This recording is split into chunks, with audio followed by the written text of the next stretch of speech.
There's been this wide range of estimates on how prevalent steroid use is in baseball, and especially how prevalent it was before the testing of the last couple of years. Do you have a best guess on that? There was a guy who was the trainer for the Rockies, and he reported in an interview that, and he's probably fairly reliable, and he hits a number which is sort of median between the extremes on either side. He reported somewhere around 30%.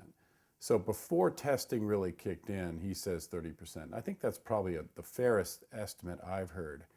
It probably is nowhere near the 70-80% that, Canseco predicted that high.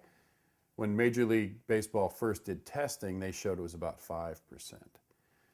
It's probably not that low because people knew the test was coming, and there's lots of ways to beat these tests too. So yeah, how easy is it to beat the test?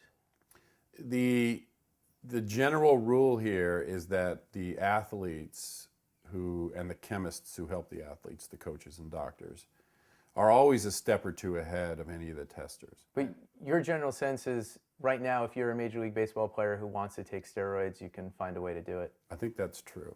I'm curious, because you describe a number of kind of public misperceptions, if you also think there's maybe a mistaken moral judgment being made in one direction or the other about how much it's cheating, how much it should be punished. Yeah, I don't know the morals. I don't try to get too ethical about this. I do think, though, that the big driver here is public perception. I think Major League Baseball realized it had a public perception problem that it had to fix. I'm not so sure Major League Baseball was totally on the right side here of we have to have a clean game. I think that they really looked the other way an awful lot. And there's evidence that they might have done that an awful lot. That people in the clubhouses knew steroid use was going on, and they thought, well, the guy's hitting better, so maybe we'll let him do it. Oh, the reliever comes back every day. Let's keep him, we're not going to really, investigate this because it seems to help performance. Yeah. And that kind of tacit, they just let it happen. Managers, general managers, people in the game. I think that they weren't on the side of righteousness when they did that. It wasn't an ethical move. It was about what helped them very personally. This whole new testing and the whole new effort by Major League Baseball, I would submit, is mostly about, keeping the public perception right, that we're doing all we can to stop this, this horrible impact of steroids on baseball. But do you think it's horrible? You come from this kind of also the sabermetrics background, the sanctity of these statistics. I don't really try to judge it that way, to be honest. It's funny. Even as a fan, you don't? I know enough about the different eras of baseball by looking at it that I know that they're all different. Okay, that there's a real difference between this power era we're in now, and then the dead ball era from a long time ago, and then the live ball era where home runs were flying out everywhere else. It always seems to change, and this is just a different era, and I'm very much okay with that. So the fact that there's home run records being hit in the recent times, that's just the era we're in. Even if they're using drugs to do it. See, I don't know how to say whether or not who's using the drugs or not, since I can't judge and say, well, this cohort is and this cohort isn't. I just sort of finesse the whole thing. I say, I just don't know. I don't know who's using them. I tell you the truth, it doesn't matter to me as a fan. I enjoy the game, and I enjoy all of them. I certainly have suspicions like anyone else, but it doesn't detract from my enjoyment of the game. So when the Sox suit up in 4 hours and 3 minutes, play the World Series, you don't care whether the team that wins is the team that was clean or not? No. And I'll say why. Because I'm assuming that this level of usage of steroids is pretty evenly distributed around all teams. It's a personal decision people make. Let me give you an anecdote here. They polled athletes at the Olympic Training Center in Colorado Springs. These are the best athletes in amateur sports in the country. They polled 200 of them. They gave them this classic ethical question. They said, you can take this substance. It's going to make you win your event. You'll get your gold medal in the Olympics. Nobody will know you took this substance. It's completely undetectable. but it's against the rules. And they asked these 200 American athletes on the verge of making Olympic teams, how many of them would take it? 199 out of 200 said they would take it.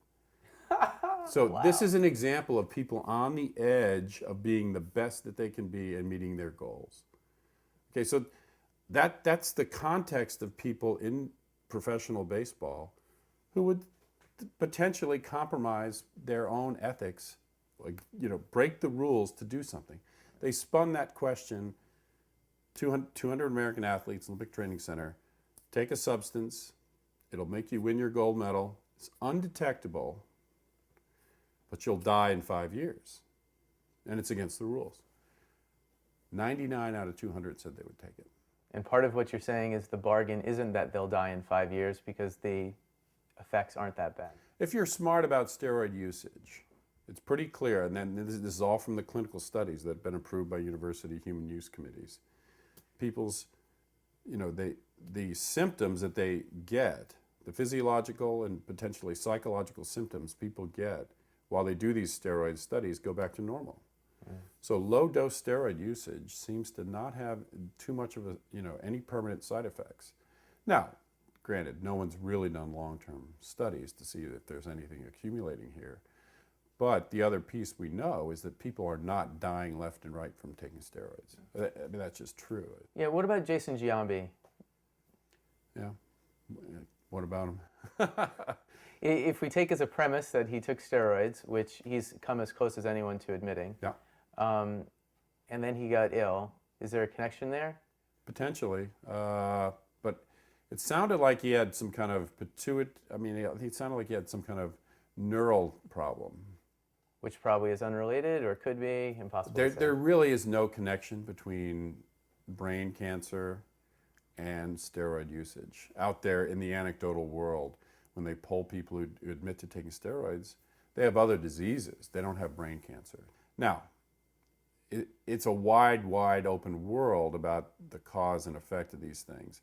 In any one individual, you never know the combination of what steroids do in somebody. But on average, when they look at big epidemiological studies of people who take steroids, brain cancer is not a symptom. Yeah. So other things are cardiovascular problems. Certainly your whole hormone pituitary axis for sexual things like your production of testosterone itself. Those things go very awry when you take anabolic steroids.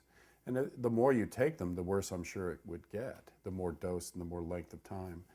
But all the evidence seems to show that people who just do small doses for short periods of time get the physiological benefits of strength. They actually come back to normal measures for these things.